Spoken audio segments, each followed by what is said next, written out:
Well, good morning. Man, it's good to see you here. First service, middle of February. The sun, did you notice that bright thing in the sky? It's called the sun. It's amazing. If you haven't noticed, when you leave, perhaps it'll still be around. I just want to say this, if I haven't got a chance to say hello to you, hopefully I've gotten to talk to a lot of you. Man, sure grateful you're here.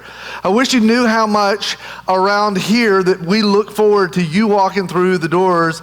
Sometimes when you go to work, people expect you to be there. Sometimes when you go home, people endure you being there. But I'm just telling you, this is the one place on earth where we anticipate, look forward to, and hope for you walking through the doors. And I just want to say, we are so incredibly glad you're here. If it's your 100th time in a row or your first time, we think it's a big deal that you would be here with us. We started a series 3 weeks ago, and it's about relationships. Here's the truth, is there's between 7 and 8 billion people on planet Earth, whether you like any of them or not. They're everywhere. And how we live in relationships will determine our outcomes in life. I want to give you a verse just to kind of get us, or a thought to get us started this morning. This is it. You will never have the great relationship. You will never have the great relationships God intends for you until you intend to. There's a lot of things that can just happen accidentally. When I was 4, I was about this tall, and then when I was 6, I was a little taller. I didn't do it on purpose. I just kept waking up and going to bed and eating and drinking and doing all that, and I got bigger. I just did it accidentally. Let me just tell you, you will not have good relationships until you intend to, and I just want to tell you that God is with you in this. You're not alone. With that in mind, we kind of dig in. We started week 1, and Jeremy did a great job of kind of laying the platform for us, or the foundation. He said if you want to have great relationships, whether it's a marriage relationship, whether it is your friends, whether it is your siblings, whether it's the people around you at work, and they're all important because there's 7, 8 billion people out there. We've got to deal with them. He started with this and said, if you want to have good relationships, seek God in your relationships. Don't let God be this side of life and relationships this side. Seek God, and that was really helpful. Last week we dug into the issue of fighting fair, how to deal with conflict. I had a couple of people who sent me texts this week and said, I hate you even more than I thought I did because I have had conflict all week, and I just want you to know that is not my fault. I am not taking the blame for that. I prayed that God would give you opportunity to take next steps with your conflict resolution. That's just what you get. But if you've had a good week in that, way to go. If it's been a challenge, look at the opportunities God is giving you. So we talked about fighting fair. This week, a much easier run because I don't know anybody that couldn't use help in dealing with conflict. But part of what we want to talk about today, some of you are great at. Matter of fact, I watched some of you and you encourage me how to do better at this. And this is one we seldom have at church. Our theme for the day is have fun. In relationships, have fun. See, that's better than how to do conflict because some of you would go, I could use a little bit more fun. Now, there's some crazy things in life. I'll start with Ecclesiastes 8. We're going to read 2 verses from there. And then we're going to finish up with a little Ecclesiastes this morning. The first one, Solomon the writer is like guy has more wisdom than anybody on earth. And he did research and development a lot. He was trying to figure out what is important in life, how to navigate your way through life. This is what he wrote in chapter 8 of Ecclesiastes. He says, in my search for wisdom and in my observation of people's burdens here on earth, I discovered, this is going to be a shocking one for you, I discovered that there is ceaseless activity day and night. This is what he came up with. Now listen, we live in a day where it seems like life is moving 100 million miles an hour. This was a long time ago. This was thousands of years ago. This is before everybody was connected 24/7. It's before there was a 24-hour news cycle. It was before, I would look back and say, this dude's life had to be so mellow. But he looked around and maybe it was a little harder. You know what they didn't have is refrigeration. So if you wanted food for Thursday, you couldn't just click on your phone and pick it up at Walmart and somebody bring it out to you. And they had a few challenges too. His bottom line, he said, I've been thinking about this a lot and I'm pretty stinking wise because God has allowed that. And here's what I've discovered. People are busy. Isn't that great? Aren't you glad you came?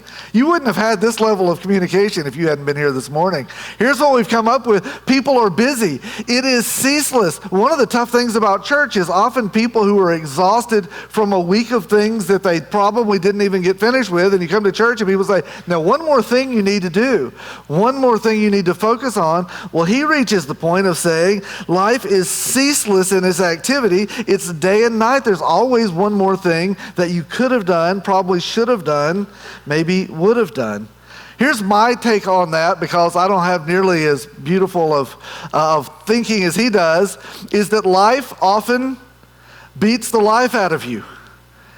You don't have to try. You just get up, and there's plenty of people expecting things, and you expecting things, and pressure from all around you. And a lot of times, people end up by a Sunday morning just feeling like life has beat the life out of me. I'm so busy doing life, I don't have time to live. You ever felt that? Is it just me? Well, if I've got some stuff you can help with. If you're not going through that, we can give you some more things. A gentleman by the name of Byung-Chul Han said it this way. I think it's a really smart quote. He said, "They are too alive to die and too dead to live." Have you ever felt that way, where you've got too much going on? I would die next month, but I've just booked solid. I can't do it now. But the truth is, on the inside, I feel like I'm running at about 50%. I don't feel like my batteries ever get fully charged. When I wake up in the morning, I wake up a little bit tired. You ever go through that? Do you ever wake up, and as soon as you wake up, you feel the weight of all the things you've got to get done before you get done today? And then when you get home, you just take a deep breath and realize it's only a few hours till I start again?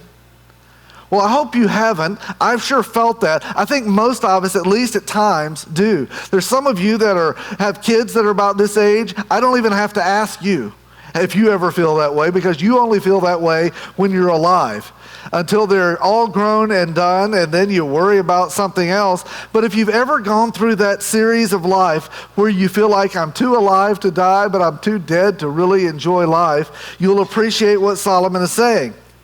The next verse actually is the verse before the one we just read. He summarizes this way, and this is kind of what we're building our talk today from. He said, "So I recommend." This is something I never heard when I was growing up going to church. I swear nobody ever read this verse. I went to church, and I feel like their goal was to tell me the 412 things I was doing wrong. And if I did better, they would say, "Oh, and by the way," and then open up another list. It was like, whatever you're doing, it's still not good. And if you're having fun at it, it must be a sin. If it's not a sin written down yet, have fun at it now, and we'll make it a sin next month. Because that's what it felt like. Probably wasn't, just what it felt like to me growing up. I never read a verse that said, "So I recommend having fun." Isn't that a great verse? Some of you are like, "I don't memorize scripture." I'm memorizing that one. Because there's nothing better for people in this world than to eat and to drink and happiness. Enjoy life. That way they'll experience some happiness along with all the hard work God gives them under the sun. He gives us this feeling that says nobody's going to have to stand up and tell you ought to work hard, because everybody's going to tell you ought to work hard. Just wake up. Some of you go, "I'm married. I have heard this speech before, the work hard speech." Some of you go, "Hey, you ought to work for the crazy guy I work for, or the crazy woman I work," because she is constantly. We need to work hard. But I'm just saying, this is the wisest guy who ever walked the face of the earth outside of Jesus. His advice is, I recommend having fun, so deal with that. You can use that all week long.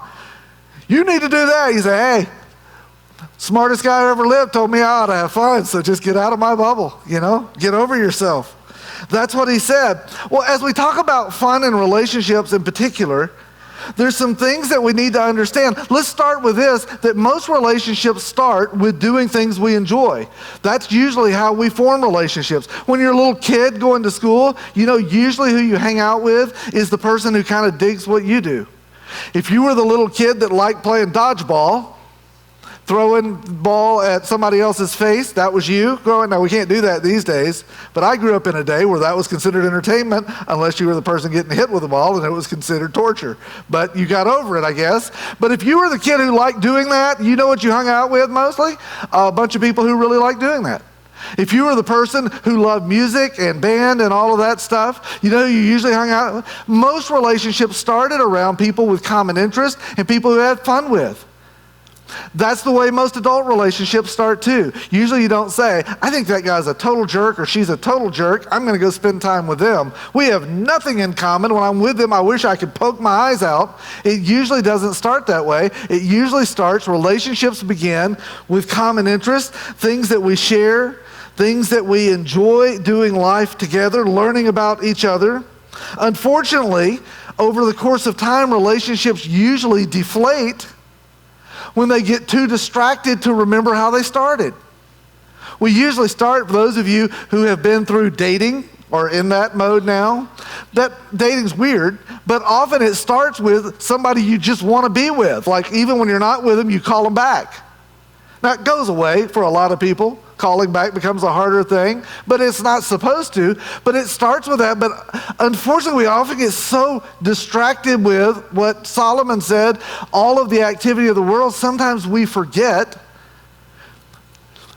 to stay involved with the things that actually drew us to each other. I've got friends where we built great friendships and we had proximity and we had all of these things. And over the course of time, we've separated where we live. We've gotten really busy. And when I talk to those people, it is so much harder because we've lost our ability to be together and to do the things that we enjoy. Often in marriage, it is that way. The point, this is like mind-boggling. If you want to have what you had, you might consider doing what you did. The things that made people, for some of you who are in marriages and it has flatlined for about the last 12 years or 2 years or 6 months or 5 days or whatever it is, and you're like, we're there, we're still surviving, but man, there's not a lot of joy in what we're doing. We're not having a lot of fun at this. I sit with couples and counsel a lot, and one of the things I'll always ask is, why would you marry somebody who's as bad as the person you're describing to me? Because they'll go, you know his problem, and then it'll be like, wah. And then he'll say, well, her problems are wah. And I'll go, why would you marry them? Were you just that low in your self-image? I mean, what were you thinking? And they'll say, well, it wasn't always that way. As a matter of fact, we used to, and then they'll begin talking about it. And they'll say, oh, and I remember, and then even people who aren't even speaking to each other will start going, and remember. And I know I'm not the smartest counselor in the world, but sometimes I'll say, have you considered doing some of that again? Maybe one of the ways we could back up, it doesn't solve all the hurts in life, but maybe if you do what you did when you had what you wanted, you could find some of that back. I just want to tell you, in your relationships, some of you with your brothers and sisters or your friends, some of you in your marriages, some of you even with your parents and extended family, if you could just do some of the things you used to do when you remember how good life was, you would find some happiness or some peace or some contentment back in your relationship. The problem is, we often settle for things. We often move to a new level, and now that's become, we don't have much in our relationships, but that is the way we're living, and we just put up with that. We often settle for watching other people's adventure. This is one of my fears for me in life. Used to, people had this amazing adventure we call life, and now instead of that, we often sit at home and watch people have adventures on social media or on television. It's like, man, those guys, they're always doing great stuff, and it almost feels like we're there a little bit. Like, I used to go and do things, and now I watch people go and do things and then talk about it. And I don't think that was ever the way life was intended. In relationships, there are some people sitting in this room that used to have incredibly vibrant, exciting relationships that you look forward to, and there were things that you were pointing toward, and you were enjoying life and doing life, and now we often reflect on what we've done or watch other people do it, and we call that life. And here's just the reality. That's not living. That's just watching other people live. So if you want to have fun in a relationship, in your relationships. Now, some of you, I'm just telling you, I watch, I talk to you, and you're killing it with this one. I mean, you set aside time, you put effort, you make it happen. And if that is you, I want you to go home today going, I liked that talk. Your next step is keep on. That'll be a great next step. I hope that is you. I hope you leave and you go, man, every friendship, every important relationship in my life, I feel like it is alive and healthy and moving forward, and fun is a piece of what we do. It's not all we do, but it is a part of it. If that is you, then keep up the good work, inspire the rest of us. But for some of us, this is an area where we've got to cut out time for. We've got to look for a way So if you want to do that, I'll give you 3 quick things and we'll wrap up. The first one is this: if you want to find fun in your relationship or rebuild or build that in it, first you got to live curious and learn together. You've got to live curious. Usually when you first meet people, there's insane amounts of curiosity. You tell each other your stories. It's like, so what's going on and what did you do? And that's what we do. That's often what relationship building is. You say, well, when I was young, and then you tell the story. One of the worst things about being with somebody a long time, this is when you know things are bad, is when you've heard all their stories. For a lot of us, we don't know what else to talk about. I'm like, hey, let me tell you this. When I was a kid, we used to, and the person with you is like, we know. You've told me that 37 times. Oh, okay, well, good talk. Yeah, but what about, I know. And sometimes that ends, but can I just tell you this? One lifetime is never enough to fully understand any other human being. Sometimes the problem is we lose our curiosity about each other, not just about what we've done. That's the lowest level of life, is when we talk about events. But as we grow in things, we start talking about what makes you tick, what makes you who you are. Our curiosity isn't what you've done, but it's who you are, why you do what you do. Living curious is a big part of life. Matter of fact, the reason kids, when they're so young, they learn so much is because they're eternally curious. One of the things that will determine whether or not you are old is when you stop learning, because the truth is, when you stop learning, you die. And you don't just die, you die a slow, ugly, painful death. When you stop learning, there's just not much else. You can cruise control and coast for a while, but have you ever met somebody on the backside of their time on earth, of their life, and you go, man, they're still alive, but I wonder if anybody ought to notify the next of kin, because it feels like they died 5 years ago. And the flip side of that, sometimes you meet somebody who's elevated in years, and there is such an aliveness to them, and the difference isn't how many years they've been alive, it's that they keep learning. It's a big deal. The truth is, when you stop learning, you die. The second one's when you stop learning together, your relationship dies. For some of you who are in a relationship, whether it's a friendship, whether it's a family member, whether it is a spouse, one of the things I think that would help all of us is if we learn something together. Now, there's a problem with that. The problem is they don't like to do what I like to do. That's where a lot of us, I would love for us to learn something together. I would like for her to learn my hobby. And then some of you go, no, please don't let her learn my hobby. That's my escape. I get it. All of those things are true. All of those things are valuable. But listen, for people in relationships, often finding something new and investing in it together, learning something, figuring something out, doing something that you can both learn to enjoy is a big deal. Part of that is called compromising a little bit, and it may be the stopping point for a lot of us. But I just know this: when your relationship stops learning together, you die a slow and ugly death. Now, a bunch of years ago, Leslie and I went to a marriage conference, and when we came home, we said, we've got to start doing better with this. We're going to have date night. We're going to start doing date nights. And then we had rules for date night. Our rules were, while we're together, we can't talk about work. Because that's sometimes all we do is you go, how was your day? Oh, I dealt with that and that, and I dealt with that and that. And we couldn't talk about schedules. So tomorrow, if you'll go pick them up, I'll drop them off, and we'll go do that. And then the third one is we couldn't talk about our kids, because that's kind of like work for a lot of people. So we sat down, and it was like, this is awesome. We ought to do this. This is going to be great, isn't it? And we were both pumped up. And so we got our menu, and we looked it over. So, you hungry? Yeah, I'm hungry. And it's like, okay. And then we ordered, and it was like, so what about that weather, huh? Man, has it been weathering a lot lately? Holy cow. Don't ever remember quite this much weather. Yeah. What about that weather? I was just hearing that some other places they're having weather too.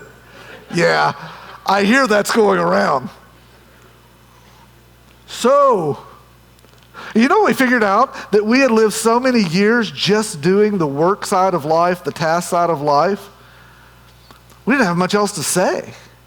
Like, we had lost practice in doing that. When I was growing up, my father would get convicted about once or twice a year that he wasn't being a good enough father, and as a family we should do things together. Oh, that was a little slice of Hades in my life. I look back now and say he was trying, but the problem was we never did anything together. So then he decided, we're taking a day off, we're doing family things. And we would all be like, oh no, have we done something wrong? Are you angry at us? But send me to my room, And then we would try, but you know what? We sucked at it. We weren't used to having fun together. And one of the things I learned, that sometimes you have to practice. That to have fun in life, you may not win at the first run. I know that sounds ridiculous because most people take it for granted, but I'm just telling you, there's a lot of people on the face of this earth that relationally haven't had fun in years. And to do it, it may not be as easy as just saying, I heard a message, so I'm gonna. It may take effort and it may take time, but it is worth it. So if you're going to do it, first, be curious and learn together. The second one is this. You're probably going to have to stretch a little. It may not be that I'm going to find somebody that's exactly like me, that does exactly what I want, exactly the way I want, exactly when I want to. It may take a little stretching. One of the things we've been talking about at Journey, you've heard a bunch of times this year, is this ability that next steps always require a little bit of stretch. You can't just stay stuck in exactly what you're doing. And for a lot of us, that's the problem. Every year we live in life, we get a little bit more stuck. And so it may require stretching a little bit. I've got a friend who, he says he's an octogenarian. He's 80 plus years old. His name is Jack, and a few years ago I was talking with Jack, said, what's going on in your life? I always ask him this question because I knew he always had an answer. I said, Jack, what are you learning? And he goes, oh, Chris, I have got, and he started listing things, and one of his things is I'm learning to use my iPad better. Jack hates technology. His favorite thing is a calendar with paper. He's like, this is the way it was meant to be. And I said, why in the world are you doing that? And he goes, I've had an iPad for a while, and everybody seems so excited about him. And I said, is that something you think will be beneficial? He said, no. So that makes perfect sense. And he said, no, my great-grandkids have iPads. They're young. And I just felt like it would be great if I let them teach me, because I'm the old guy teaching people. I just thought it would be great if they could teach me. So I'm setting up appointments with each one of them one time a week, and I'm spending an hour letting them teach me to use it, and they're the authority, and I'm the dummy who doesn't know how to use it, and they are eating it up. He said, like, we get together and they're like, I've been thinking about it all week, and I want to show you how to play this game, and I want to show you how you can do this, and I'm going to show you how to do that. He said they're like 7, 8, 9 years old, and I like set aside time, and I bring a pad and a pencil, and I take notes, and I go home and I work on it. And I'm like, Jack is the most alive person I know. He's 80 plus years old, and the reason isn't because he's got different DNA than anybody else. He is a perpetual learner, and he is willing to move outside of his comfort zone to keep doing it. And when I'm around him, you know what I always want to know? What are you learning? Because he always inspires me to be more like him. And I think for all of us, there's a little piece that says part of growing in relationships, whatever kind of relationships we are, it will require stretching a little bit. We may have to move beyond, but you never know. You might just learn to love something brand new. If you ask Jack at the end, would you say, now, have you learned to love the iPad? He would say, oh, no. So I asked him, I said, what do you do on your iPad now that you didn't before? He goes, oh, we've got photographs. We have put thousands of photographs, and I love looking through those. And I said, so you're coming around, aren't you? He goes, no, I had photographs before. Well, that's a bad end of the story. And he said, Chris, I don't love the iPad, but I love those kids, and they love the iPad. So I love the iPad. I mean, that is part of relationships. To learn to love what you love is one thing, but to learn to love what somebody else loves because you love them is another step. You know what that looks like? Somebody with a healthy relationship. Sometimes you have to stretch just a little. The last thing is this: you need to create memories. Now, I'm going to tell you, in the whole stretch a little bit world, in the do new things, we offered last week, we mentioned to you guys a little, for those of you who are in marriage or serious dating relationships, we offered a little workshop we call Better Together. And it is March the 7th. It's a Saturday from 9 till 2:15. Having it right here at Journey. We mentioned that, and a bunch of you respond to that. I know there's some who've got some date issues with that. You're already out of town, you're already involved. But a bunch of you respond to that. We only have about 20 places open for that. Most of them are full, but we've got a handful left. It is one of those stretch a little bit moments. It is one of those that we're going to do something together. If you don't want to do it, there's a million reasons not to. And even if there's not, you can make them up. We've all done it. Oh, I can't do that. I've got whatever. And it's like, that's not even a thing. But it doesn't matter. There's a million reasons not to. But people who are committed to healthy relationships, every year of their life, every season of their life, they're going to keep digging in. Because if you don't keep learning and growing and stretching, you die. We've got another one that I'm just going to mention right now, what we call Great Date. The next one, the first one of those is going to be later in March. And it's for anybody who has a date with anybody. And it is purposely built for people to have fun together. And we will write out kind of a plan, and there'll be people all through West Tennessee, couples who jump in with Great Date. And it'll be a way that we'll not do anything stupid that'll make you feel like an idiot, because you don't need us for that. You can handle that on your own. But what we'll do is try to provide opportunities where the two of you can have a meaningful time, because a lot of us, the best thing we've had that was a date lately was going to Chick-fil-A and Lowe's. That was big date night, and there's nothing wrong with that. If Walmart is, though, the last big date you had, it may be time just to have something a little more meaningful. And we want to help with that. So that's just to throw it out there. You'll hear more about it in a few weeks. Last thing, create memories. There's a statement behind this one, and this is one where I feel like I haven't done a good enough job in my world. I've worked on it the last decade of my life more and more. I look back, and this is one of the spots that I have regret. Creating memories. Here's the statement that goes with it. It's my statement. You may not buy this. But if you don't create memories, you probably will have very few worth remembering. That great memories usually don't just evolve. The things you talk about in life, the things you lean toward, the stories you tell. Can I just say this? Create them and go to the effort. For some of you with your families, you're going away on vacations and you're building that. So you're like, I wish I had the money to do it. Hey, if you have to save for 4 years to create a great memory, create a memory once every 4 years. I wish it was as easy. I'm not saying it's easy. I'm just saying if we don't create them, we seldom have any that are worth remembering. We end up at the back end of life looking back, or our kids are grown, or our friendships have kind of waned, or our brother and sister ties that we at one time had, or even that are a struggle, we don't have a whole lot. And when you don't have a lot, it hurts everything about it. We started in the book of Ecclesiastes. We'll finish in the book of Ecclesiastes. Check these verses out. Ecclesiastes 3 is this beautiful passage, and it says there is a time for everything, and there's like a turn somewhere in the verses, I think. For everything there is a season. There's a time to be born. There you go. Yeah, I get it. A time to die. We figured that out. Pretty much one out of one of us will be born and will die. There's a time for it. It gives this whole list. And then when it's through with the list of all the things there's a time and a season for, this is how it wraps up. It says, what do people really get for all the hard work? I've seen the burden God has placed on us all. Yet, God has made everything beautiful for its own time.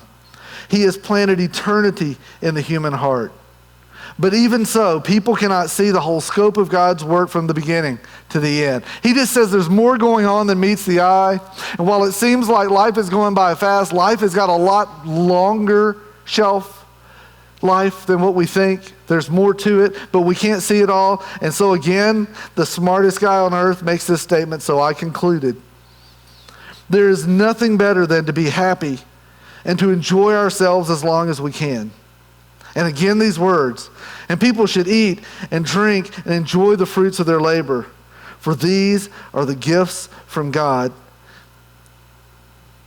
So if you want a relationship that lasts, if you want a series of them in friendships, in work relationships, in marriage, in raising kids or with your parents, if you want healthy, meaningful relationships, this is the most fun thing to ever say. Have fun. Find ways. And for some of us, I look and go, man, I like having fun. That's one of the things on my list of things I actually enjoy. Eat broccoli, not so much. Work out 5 times a week, that's work. Have fun is on my happy list. On my bucket list, one of the things I have fun. And can I just tell you, God tells us to, but sometimes life is so busy, it's just hard to remember to. And so can I make a suggestion this week? With somebody you love, whoever it is, have fun Do something on purpose that's fun. You might be surprised. It seems like big, old-time, boring God would be out of his dimension with this, and I think this is in his wheelhouse. He wants his people to enjoy life together. If you want a great relationship, seek God, fight fair, have fun. So God, thanks. What a cool thing that you stuck that in all of the other stuff in your words. That you didn't just say, endure to the end, suck it up, get over it, work harder.